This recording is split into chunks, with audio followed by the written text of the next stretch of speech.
మహాభారతం మొదటి పార్ట్లో మనం మహాభారతాన్ని వేదవ్యాసుడు రచించాడని, ఇది అతిపెద్ద గ్రంథం అని తెలుసుకోవడం జరిగింది. దీన్ని నన్నయ్య తిక్కన ఎర్రాప్రగడ తెలుగులో అనువదించారు అని కూడా తెలుసుకున్నాం. దీనిలో 1,00,000 శ్లోకాలు ఉన్నాయని తెలుసుకున్నాం.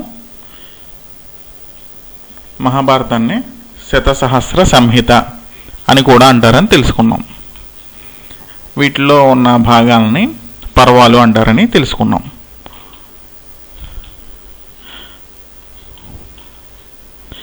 టోటల్గా 18 పర్వాలు ఉన్నాయి. పర్వము అంటే చెరుకు కనుపు. 100 ఉపపర్వాలు ఉన్నాయి.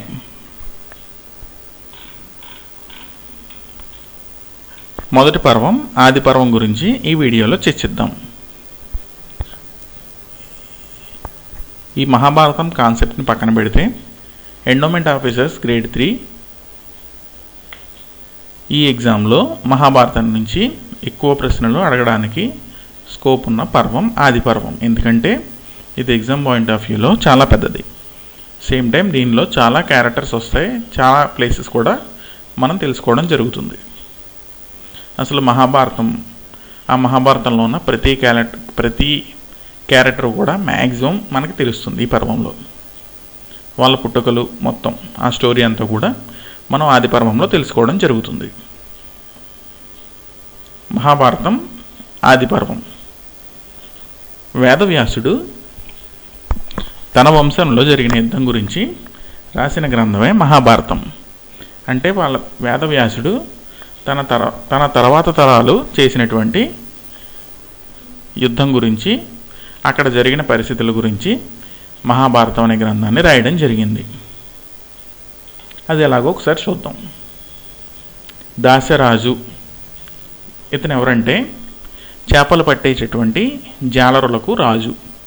ఇతను యమునా నది తీరంలో ఆ చేపలు పెట్టేటటువంటి వారందరికీ కూడా రాజు. ఇతనికి ఒకరోజు అద్రిత అనేటటువంటి అప్సరస, ఈ అప్సరస వసురాజు అనేటటువంటి ఒక గంధర్వుడి యొక్క వీర్యం ద్వారా 2 పిల్లల్ని కంటుంది.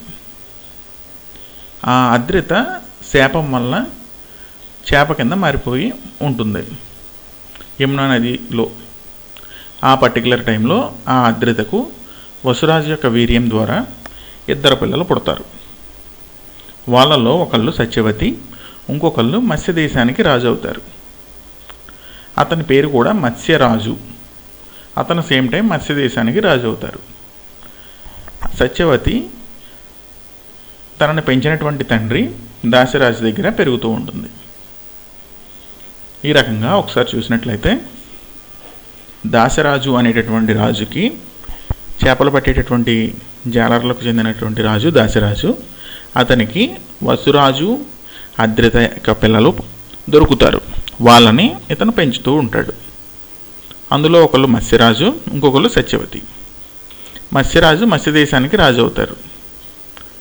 అతనికి విరాటరాజు అని కూడా పేరుందని మనకి గ్రంథం ద్వారా తెలుస్తుంది. సేమ్ టైం మత్స్యరాజు అని మాత్రమే అతన్ని, ఆ వంశానికి మూలపురుషుడని, ఆ వంశమే మత్స్యవంశం అయిందని, తర్వాత దాన్ని విరాట వంశం కింద మారిందని కూడా మనకి తెలుస్తుంది. సత్యవతి విషయానికి వచ్చేటప్పటికి ఆమె చాలా అందంగా ఉంటుంది. సేమ్ టైం చేపల వాసన వేస్తూ ఉంటుంది. మనిషి తన శరీరం అంతా కూడా చేపల వాసన వేస్తూ ఉంటుంది. దాని గురించి ఆమెని మత్స్యగ్రంథి అని కూడా అంటారు. సత్యవతిని మత్స్యగ్రంథి అంటారు. ఈవిడ్ని ఒకానొక సందర్భంలో పరాశర మహర్షి చూసి ఇష్టపడతాడు. పెళ్లి చేసుకోకుండా తనతో సంగమించమంటాడు. ఆమె దానికి నిరాకరిస్తుంది. ఆ పరాశర మహర్షి సత్యవతిని ఏదో రకంగా ఒప్పించి ఆమె నుంచి చేపల వాసన కాకుండా సుగంధం వాసన వచ్చేటటువంటి వరం ఇస్తాడు. సేమ్ టైం ఆమెకు కన్యత్వం పోకుండా కూడా వరం ఇస్తాడు. ఈ రకంగా పరాశర మహర్షితో సత్యవతి కలుస్తుంది. ఈ పరాశర మహర్షికి సత్యవతికి వేదవ్యాసుడు పుడతాడు. ఆ వేదవ్యాసుడు పుట్టిన వెంటనే ఆ తండ్రి పరాశర మహర్షి యొక్క అంశతో పుట్టిన వెంటనే ముని రూపంలో మారిపోయి తపస్సుకు వెళ్తాడు. తపస్సుకు వెళుతూ తన తల్లికి తనని తలుచుకోవగానే తను వచ్చి పలికేటటువంటి వరాన్ని ఇస్తాడు. దాని తర్వాత వేదవ్యాసుడు తపోవనానికి తపస్సు చేసుకోవడానికి వెళ్ళిపోతాడు. సేమ్ టైం పరాశర మహర్షి కూడా తపస్సు చేసుకోవడం కోసం సత్యవతిని వదిలి వెళ్ళిపోతాడు. సత్యవతికి ఇచ్చినటువంటి వరం ద్వారా సత్యవతి కన్యగానే మిగిలిపోతుంది, పిల్లాడు పుట్టిన. సేమ్ టైం ఆమె తన తండ్రి దాశరాజు యొక్క పాలనలో పెరుగుతూ ఉంటుంది.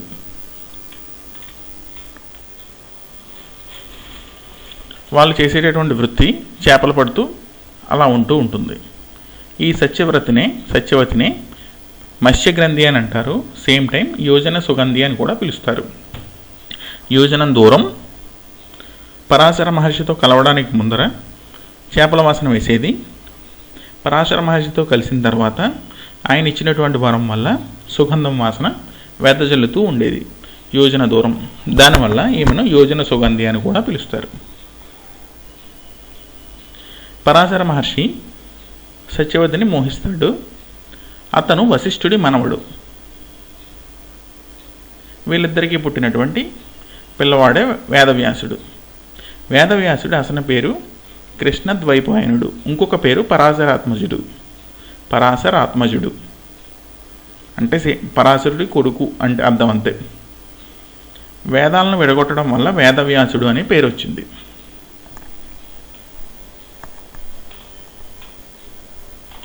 ఇది వేదవ్యాసుడి యొక్క స్టోరీ. దాశరాజుకి ఇద్దరు పిల్లలు దొరుకుతారు, సత్యవతి, మత్స్యరాజు. సత్యవతిని పరాశర మహర్షి మోహిస్తారు. వీళ్ళిద్దరికీ వేదవ్యాసుడు పుడతాడు.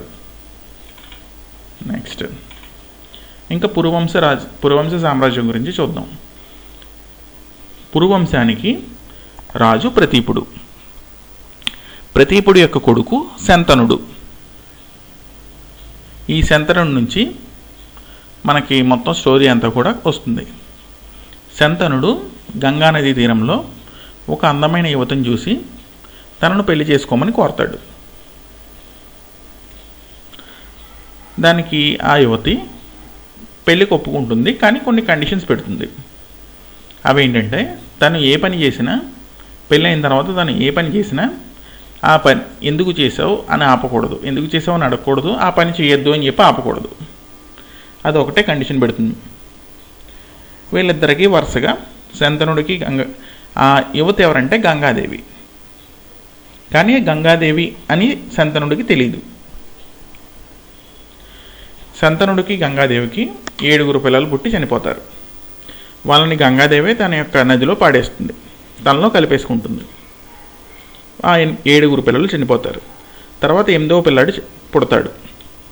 అతన్ని పడవేయకుండా, గంగానదిలో పడేయకుండా శంతనుడు ఆపుతాడు. అప్పుడు ఆ అందమైన యువతి తన యొక్క నిజస్వరూపం చూపించి తనే గంగాదేవనని చెప్పి ఆపినందుకు శంతనుడిని విడిచి వెళ్ళిపోతున్నానని చెప్పి అసలు స్టోరీ అంతా చెప్తుంది. అసలు 8 మంది పిల్లలు పూర్వజన్మలో అష్టవసువులు అని అంటారు. 8 మంది పిల్లల్ని కూడా అష్టవసువులు. వాళ్ళు వశిష్ఠుడి దగ్గర కామధేనువుని దొంగతనం చేస్తారు. ఈ వశిష్ఠుడికి ఈ 8 మంది పిల్లల్లో చివరివాడికి కూడా ప్రజెంట్ ఈ స్టోరీలో లింక్ ఉంటుంది.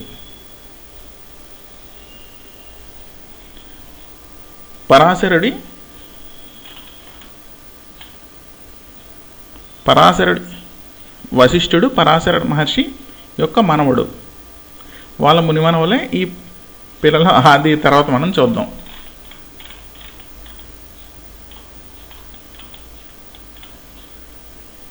వీళ్ళు 8 మంది కూడా అష్టవసువులు అంటారు. వీళ్ళు 8 మంది కలిసి వశిష్ఠుడి దగ్గర కామధేనువుని దొంగతనం చేస్తారు. దానికి వశిష్ఠుడు కోపంతో 8 మందిని భూలోకంలో మనుషుల కింద జన్మించమని శాపం ఇస్తారు. వాళ్ళు ఇంకా భయపడి శాప విమోచనం కోరగా 8 మంది పుట్టి చనిపోతారని 8వ వాడు చాలా కాలం బతుకుతాడని భూమి మీద చెప్తాడు వశిష్ఠుడు.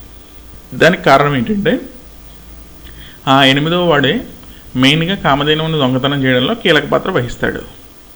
అతని పేరు ద్యు. ఆ 8వ పిల్లవాడిని ఇక్కడ 7 చనిపోయిన తర్వాత పుట్టినటువంటి 8వ పిల్లవాడే ఆ ద్యు. అతనికి దేవవ్రతుడు అని పేరు పెడతారు. తను ఎలాగా వెళ్ళిపోతున్నాను కాబట్టి తన దగ్గరే కొంతకాలం పెంచుతానని గంగాదేవి ఆ పిల్లవాడిని తీసుకుని వెళ్ళిపోతుంది. తర్వాత చెప్తానని వెళ్ళిపోతుంది. అతను దేవతల దగ్గర కొన్ని యుద్ధ విద్యలు అవి నేర్చుకుంటాడు. యుద్ధ విద్యలో ఆరితేరతాడు. అతనికి దేవవ్రతుడు అని పేరు వస్తుంది. అసలు శంతనుడు స్టోరీ ఏంటంటే గంగాదేవి శంతనం స్టోరీ. గంగాదేవిని మైమరిచి చూడడం వల్ల బ్రహ్మసభలో గంగాదేవిని మైమరిచి చూడడం వల్ల శంతనుడికి శాపం వస్తుంది. ఆ శాపం ప్రకారమే గంగాదేవి ఈ టైప్లో భూమి మీద పుడుతుంది. శంతనుడు కూడా భూమి మీద పుట్టినప్పుడు గంగాదేవితో ఈ రకంగా మ్యారేజ్ అయ్యి 7 పిల్లలు పుట్టి 8వ పిల్లడు ఆ రకంగా జరగడం అయితే జరుగుతుంది. శంతనుడు పూర్వజనంలో ఇక్ష్వాకు వంశ రాజు. ఇక్ష్వాకు వంశం అంటే రాముడు వంశం.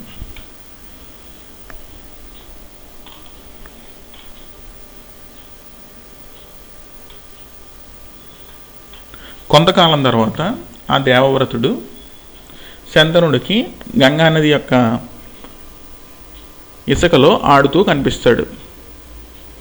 అతనిని దేవవ్రతుడు అని అతడే దేవవ్రతుడు అని చెప్పి గంగాదేవి శంతనుడికి తెలిపి శంతనుడికి ఆ పిల్లాన్ని ఇచ్చేస్తుంది. అతను ఆ దేవవ్రతుడిని రాజ్యానికి తీసుకెళ్ళి పట్టాభిషేకం చేస్తాడు.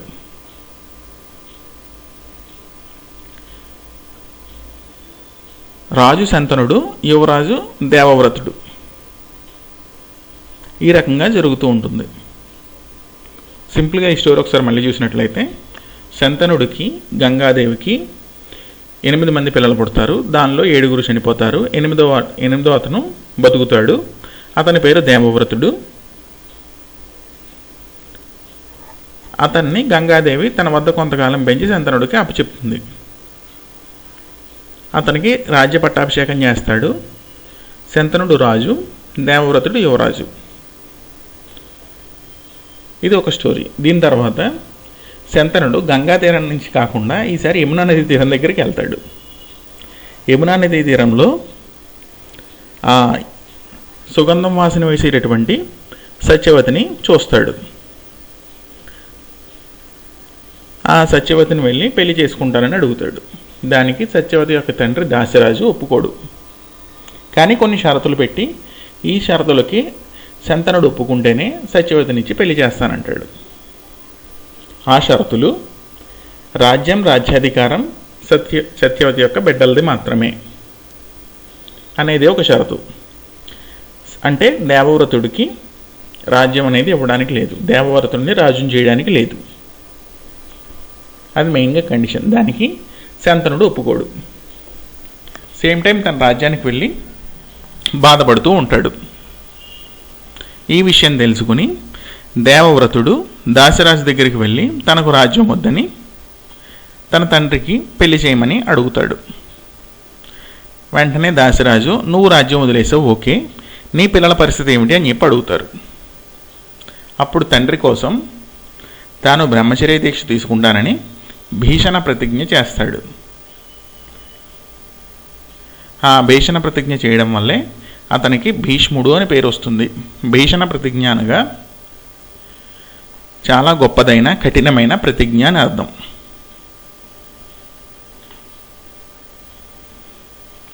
ఈ రకంగా శంతనుడు తనకి మొదటి సంతానమైన దేవవ్రతుడిని సహాయంతో రెండో పెళ్లి సత్యవతిని చేసుకోవడం ఇది జరుగుతుంది. దాని తర్వాత శంతనుడు ఈ దేవవ్రతుడు అంటే భీష్ముడికి ఒక వరం ఇస్తాడు. ఆ వరమే స్వచ్ఛంద మరణం. అంటే ఎప్పుడు కావాలంటే అప్పుడు మరణం వస్తుంది. ఎంతకాలం కావాలంటే అంతకాలం బతకచ్చు. అది భీష్ముడికి ఉన్న వరం. ఈ రకంగా ఒకసారి మొత్తం స్టోరీని చూసినట్లయితే పరాశర మహర్షికి సత్యవతికి వేదవ్యాసుడు పుడతాడు. శంతనుడికి గంగాదేవికి భీష్ముడు పుడతాడు.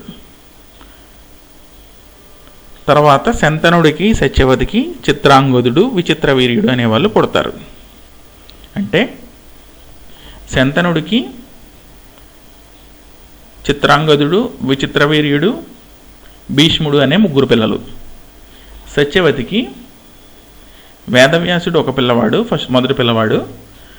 చిత్రాంగదుడు విచిత్రవీర్యుడు 2-3 పిల్లలు. శంతనుడికి కూడా సేమ్ టైం భీష్ముడు మొదటి పిల్లాడు, చిత్రాంగదుడు విచిత్రవీర్యుడు తర్వాత వారు. ఈ చిత్రాంగదుడికి విచిత్రవీర్యుడికి భీష్ముడు అన్నయ్య అవుతాడు, సేమ్ టైం వేదవ్యాసుడు కూడా అన్నయ్య అవుతాడు.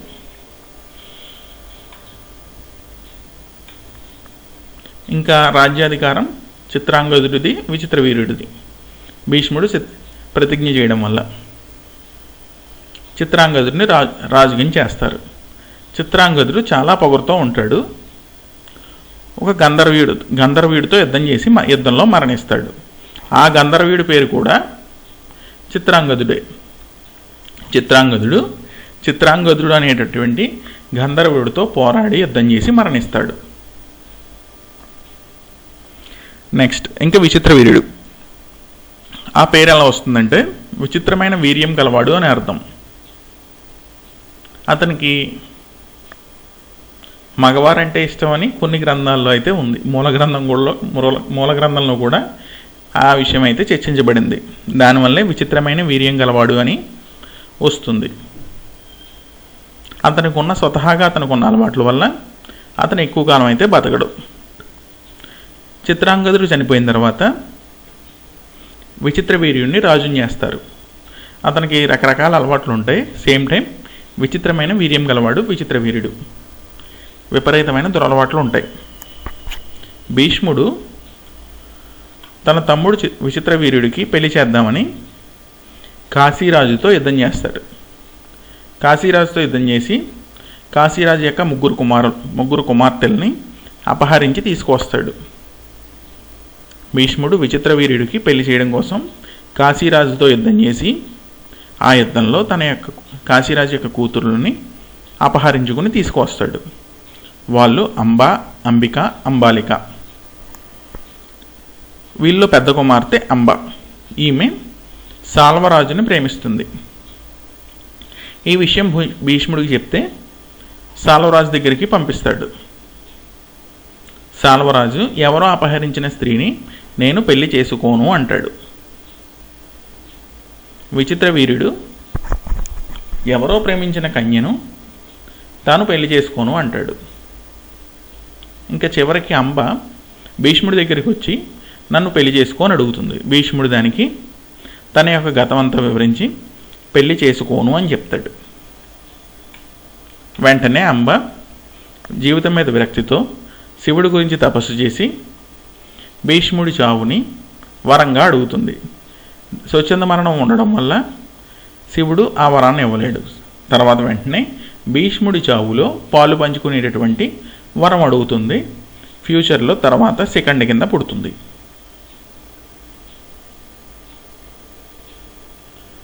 ఇంకా అంబిక, అంబాలిక అనేటటువంటి 2 కుమార్తెలు మిగులుతారు. వాళ్ళని కాశీరాజు యొక్క కుమార్తెలు 2 మిగులుతారు, అంబిక, అంబాలిక. వీరిని విచిత్రవీర్యుడికి ఇచ్చి పెళ్లి చేస్తారు. పెళ్లి చేసుకున్న కొంతకాలానికే విచిత్రవీర్యుడు మరణిస్తాడు.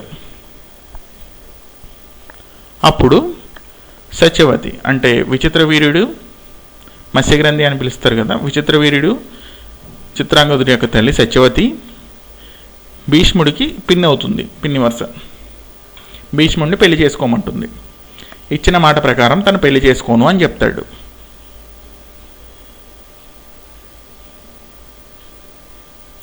తర్వాత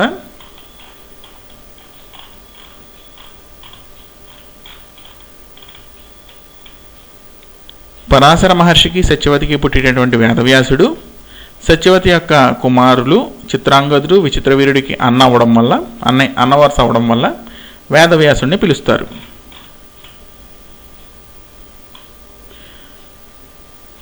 నియోగ